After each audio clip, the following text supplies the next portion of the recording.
అందరికీ నమస్కారం. ఈరోజు మనం ఏపీ డిఎస్సి హిందీ గ్రామర్లో భాగంగా క్రియ గురించి మనం తెలుసుకున్నాము. క్రియ అంటే ఏమిటి? క్రియ అంటే పని జరిగే వాక్య శబ్దాలు ఏవైతే ఉంటాయో, పని జరిగే అంశాన్ని తెలియజేసే శబ్దాలు ఏవైతే ఉంటాయో వాటి క్రియలు అంటారని తెలుసుకున్నాము. అయితే ఈ క్రియలు అనేవి ఎలాగ ఏర్పడతాయంటే, ఈ క్రియ ఏర్పడడానికి ముఖ్యంగా ధాతు అంటే మూల క్రియ, దాని నుంచే మిగతా క్రియారూపాలు ఏర్పడతాయని మనం చెప్పుకోవడం జరిగింది. ఈ క్రియలు అనేవి ఒక వాక్యంలోని అతి ముఖ్యమైన భాగం అని కూడా మనం చెప్పుకున్నాం. క్రియ లేకుండా ఎటువంటి వాక్యాన్ని కూడా మనం తయారు చేయలేమని కూడా మనం చెప్పుకోవడం అనేది జరిగింది. అయితే ఇప్పుడు క్రియ అంటే తెలిసిపోయింది మనకి, క్రియ లేకుండా వాక్యం ఉండదని చెప్పుకున్నాము. సకర్మకాలు అకర్మకాలు ఉంటాయని కూడా తెలుసుకున్నాము. సకర్మకం అంటే కర్మ ఉండే క్రియలు, అకర్మకం అంటే కర్మ లేని క్రియలు. అయితే ఇప్పుడు ఈ క్రియ అనేది ఏ విధంగా రూపాంతరం చెందుతుంది?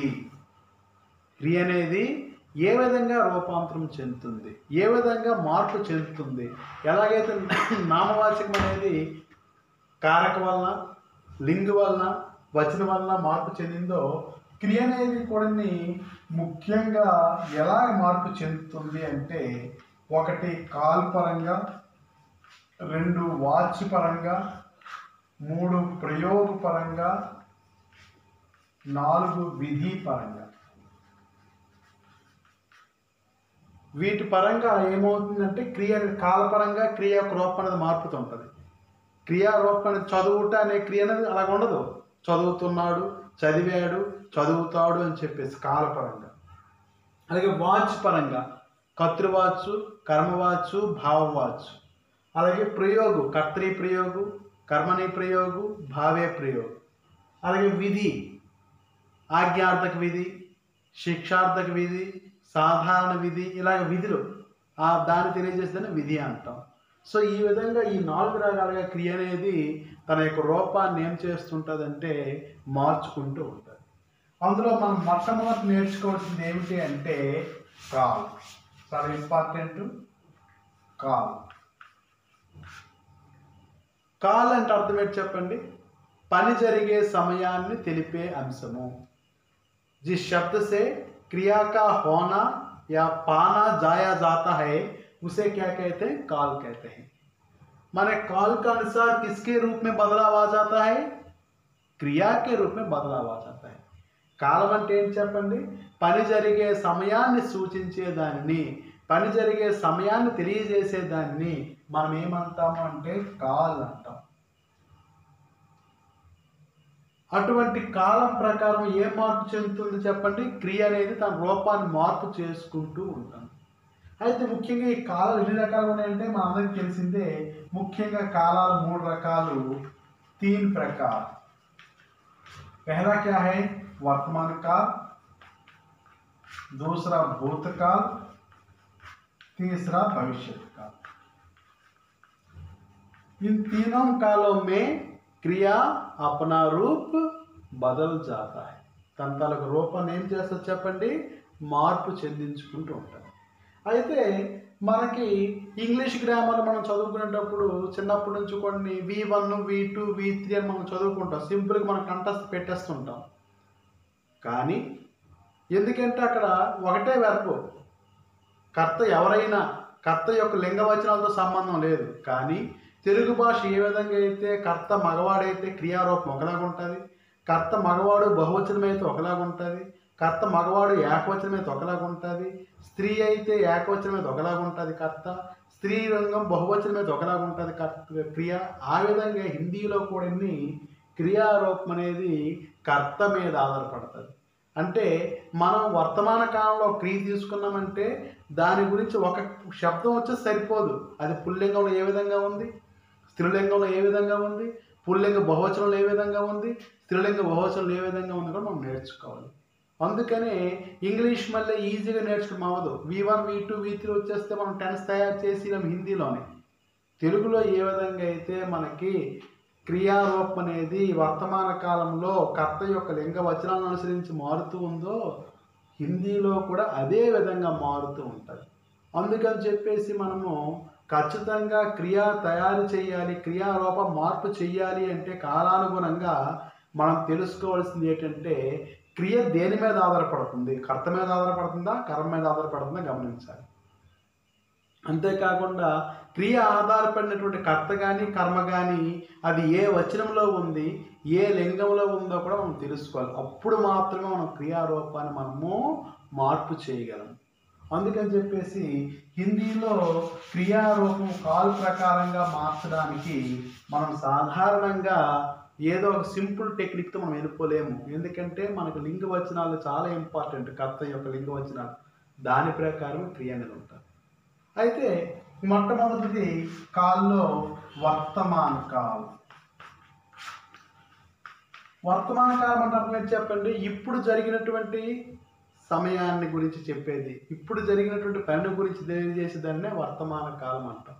నేను ఇప్పుడు వ్యాకరణంలో వర్తమాన కాలం చెప్తున్నాను, కాల్ గురించి చెప్తున్నాను, ప్రజెంట్ జరుగుతుంది. సో జరుగుతున్నటువంటి అంశాన్ని చెప్పేదాన్ని వర్తమానం అంటారు. అంటే క్రియ అనేది వర్తమాన కాలంలో క్రియారూపం అనేది మారుతూ ఉంటుంది. ఏ విధంగా మారుతుంది, ఏంటి చేస్తే మనకు మార్పు చెందుతుంది అనేసి అంటే దీనికి గాను మనం ఒక చిన్న సింపుల్ టేబుల్ వేసుకున్నట్లయితే మనకి కొంత అవగాహన అనేది మనకి ఉంటుంది. ఏంటి ఆ టేబుల్? మీకు ముందే చెప్పాను, హిందీలోని క్రియ అనేది తెలుగు మళ్ళీ కర్త యొక్క లింగ వచనాల మీద ఆధారపడుతుంది. సో కర్త ఫస్ట్ హెడ్డింగ్ ఏంటండి? కర్త. ఇక్కడ రెండోది ఏంటి చెప్పండి? ధాతు. ధాతు అంటే క్రియ యొక్క మూల రూపం.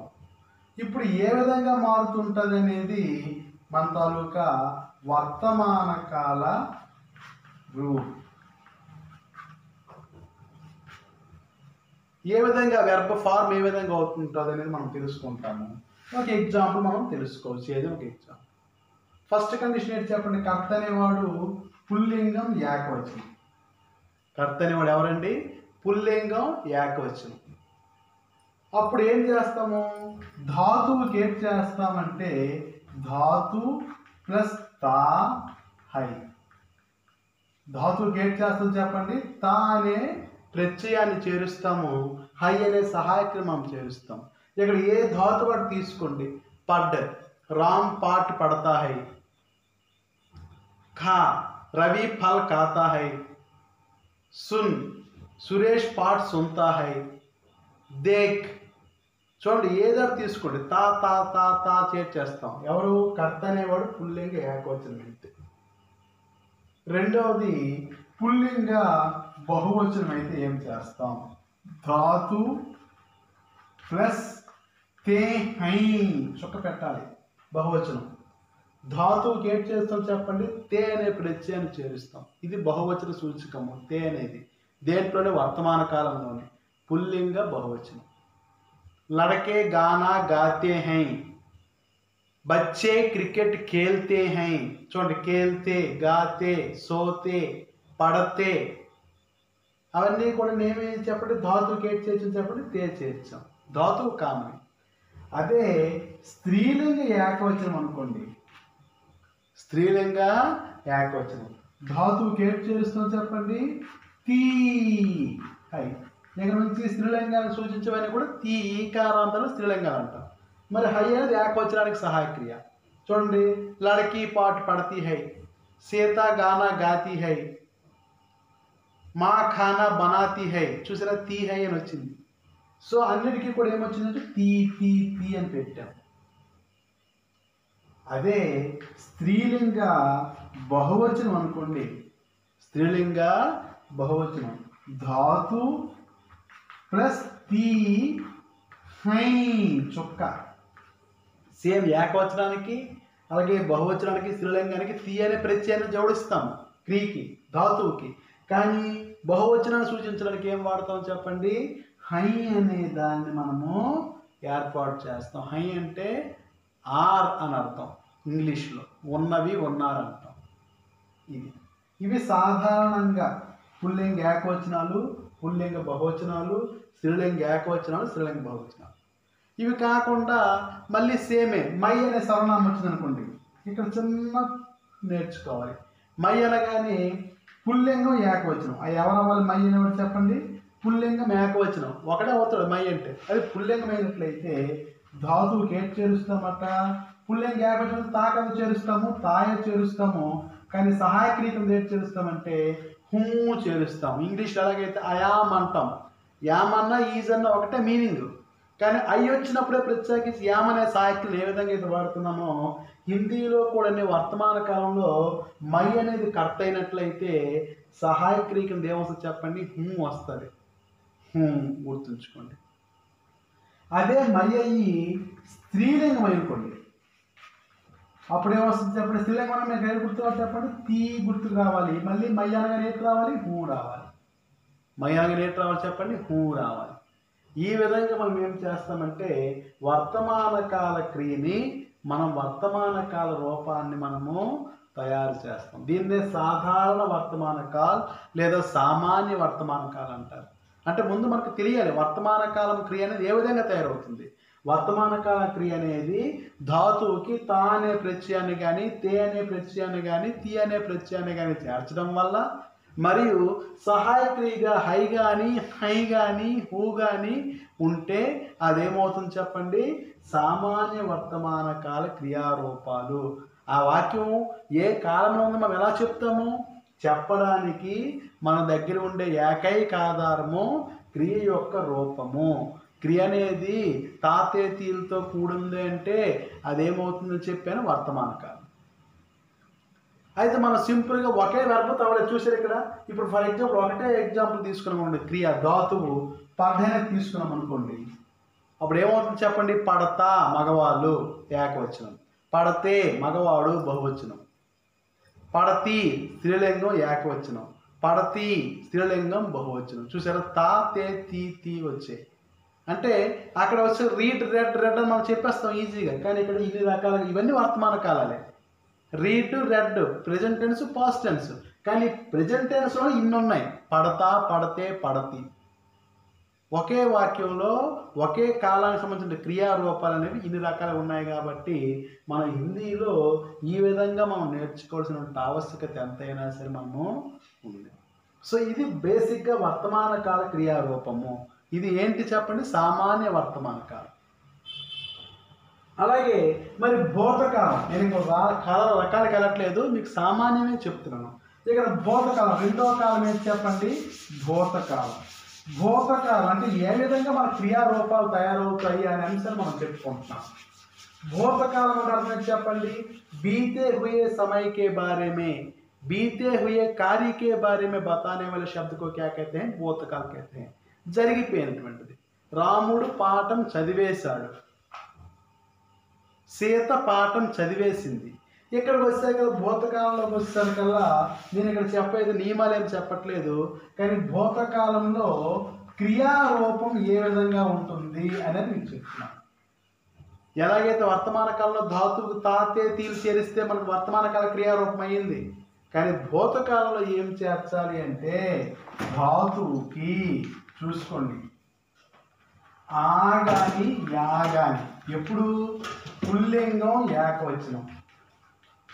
అది కర్త అయిన అవ్వచ్చు, కర్మ అయిన అవ్వచ్చు. ఎప్పుడు కర్త అవుతుంది? అకర్మకాలకి. ఎప్పుడు కర్మ అవుతుంది? సకర్మకాలకి. సకర్మక క్రియ అయ్యి ఉండి కర్త అనేవాడు కాకుండా కర్మ పుల్లింగ ఏకవచనమే ధాతువుకి ఏం చేస్తుంది చెప్పండి? ఆ గాని యా గాని. అది అకర్మకాల అయితే పుల్లింగ ఏకవచన ధాతువుకి ఏం చేస్తుంది చెప్పండి? ఆ గాని యా గాని. అలాగే ధాతువుకి ఏం చేస్తుంది చెప్పండి? ఏ చేరుస్తుంది. ఎప్పుడు? పుల్లింగం బహువచనం. ఫర్ ఎగ్జాంపుల్ పడ్ ప్లస్ ఆ ఇజ్ ఈక్వల్ టు పఢా, ఖా ప్లస్ యా ఇజ్ ఈక్వల్ టు ఖాయా, సున్ ప్లస్ ఆ ఇజ్ ఈక్వల్ టు సునా, దేఖ్ ప్లస్ ఆ ఇజ్ ఈక్వల్ టు దేఖా. చూసారా? అంటే ఆ గాని యా గాని చేర్చామంటే ఏమవుతుంది చెప్పండి? పుల్లింగాలకి. అది ఏ చేరిస్తే ఏమవుతుంది చెప్పండి? పుల్లింగ బహువచనాలకి. ఖాయే, దేఖే, సునే, లిఖే. అదే ధాతువుకి మనం ఏం చేస్తుంది చెప్పండి? ఈ చేర్చామనుకోండి ఏమైపోతుంది చెప్పండి? స్త్రీలింగం ఏకవచనం. స్త్రీలింగం ఏకవచనం. సుని, పడి, లిఖి, దేఖి. చూసుకోండి.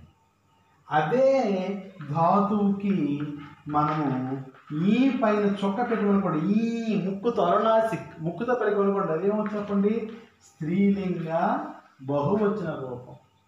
పढ़ी, देखी, సోయి, సుని ముక్కుతో పలుకుతుండాలి.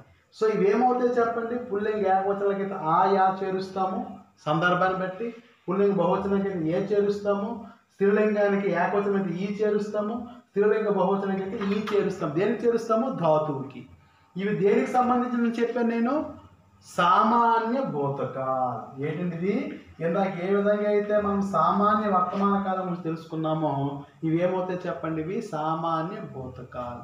ఎక్కడ కూడా మనకేమవుతుంది, పుల్లింగము ఏకవచనము, పుల్లింగము బహువచనము, స్త్రీలింగము ఏకవచనము, స్త్రీలింగము బహువచనం ఉన్నాయి కాబట్టి ఎక్కడ కూడా మనకి క్రియారూపం అనేది కర్త కానీ లేదా కర్మ కానీ, సకర్మకాలు అయితే కర్మ మీద ఆధారపడుతుంది, అకర్మకాలు అయితే కర్త మీద ఆధారపడుతుంది. అది మనకు తెలిసినటువంటి పాయింట్. ఆ పాయింట్ ప్రకారం మనము ఈ విధంగా భౌతికాల క్రియలు మనము తయారు చేయడం అనేది జరుగుతుంది. ఓకే, మిగతావి నెక్స్ట్ క్లాస్లో తెలుసుకుందాం. Thank you.